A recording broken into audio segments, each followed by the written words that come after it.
And my guest on the programme this evening is Rick Holden, who's just published a book, Football. It's a Minging Life, and a good read it is too. The sound of your life, Manx Radio. In terms of all human life being, we talk about playing football at lower levels. Presumably, sometimes though, it can get quite sort of hand to mouth. There's a lot of financial problems in the lower leagues. So, did you experience that? Yeah, once went 8 weeks without getting paid at Halifax, and we were close to being wound up, owing just £300,000 as a club. And at the same time, I remember reading that Spurs were 20 million in debt, but they weren't close to winding up. The gulf between a fourth division player, as I still call them, and a Premier League player or First Division is enormous in terms of wages. You'd only have to work 2 or 3 seasons at a Premier League club and you're set up for life. What about the gulf in attitude, though, or perhaps you might say ego? I mean, is there a big difference there? Do people still display that sort of ego at lower levels, or is it much more just a job and they get on with it? Well, certainly at Halifax there are a lot of big egos there. I mean, one's been quite successful, Phil Brown, as a manager, and he had a big ego. How did that manifest itself then?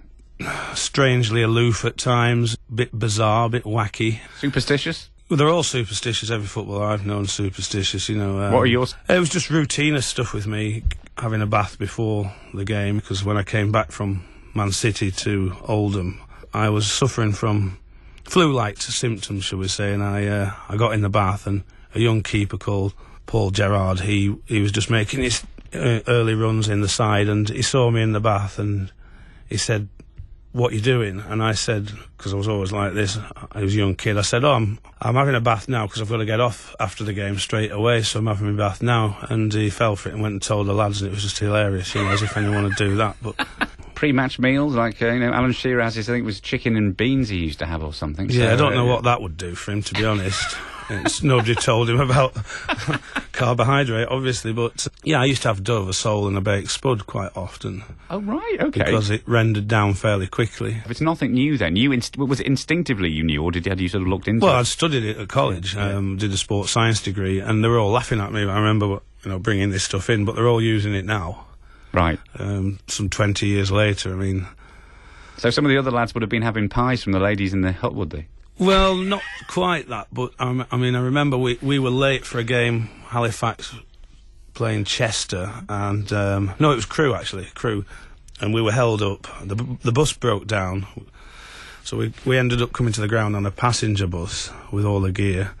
We'd missed our pre-match meal at a hotel, you see, because we were that late, so Mick Jones, who was a manager at Halifax then, and Billy Eyre, who I've mentioned, went to the shop and got lots of Mars bars and other Snickers and things, marathons as they were then, of these lads. But me and Mick Galloway had sneaked round the back to the fish and chip shop and had fish, chips and peas before the game. Didn't make any difference to us. We got a 2-2 draw anyway. You've moved on now, haven't you? Your appeal, you've taken on the sort of physiotherapy side of things. Was that a natural progression then, bearing in mind what you'd done earlier on? Yeah, physio led quite naturally from sports science, and I'd observed physios in football clubs, obviously, and I thought I'd seen that you could go into it privately, so when my career finished, I was already qualified physio. Quite a funny story. I was working at Yorkshire Clinic and doing a bit of work for Bradford Northern, Bradford Bulls as they are now. I spotted a job at Noble's Hospital. Said to the wife, I said, well, fancy that, and she said, well, give him a ring. So I rang up, asked for an application form for this job, and a guy called Ivor Meller, who was legend at Noble's, gave me the job on the phone without even interviewing me. So that's how I came to the Isle of Man and worked 3 years at Noble's. Clearly we seem to be able to attract people of calibre to come over to the island and work for us, and our football team has certainly punched above its weight in the last few years. I mean, is that the key to it? Is it getting the right people in and getting the right structure? It's experience, definitely. I remember coming to the island and I helped out, and they were getting hammered quite severely. We managed to instill a bit of confidence in the boys, and Kevin Manning and myself worked hard with the team, and yes, we managed to win the Guinness Cup, which was great. I mean, there are good footballers here, without a doubt. I've witnessed it over the last 14 years. Sadly, they don't get enough opportunity, I don't think, to play at a consistently high level. It's a bit hit and miss because of the the water, you know. I went village, town, larger town, college, professional football, but I could do that on trains and buses and cars, but it's difficult to bridge that gap now. But there's certainly some cracking players that I've seen and played against over here.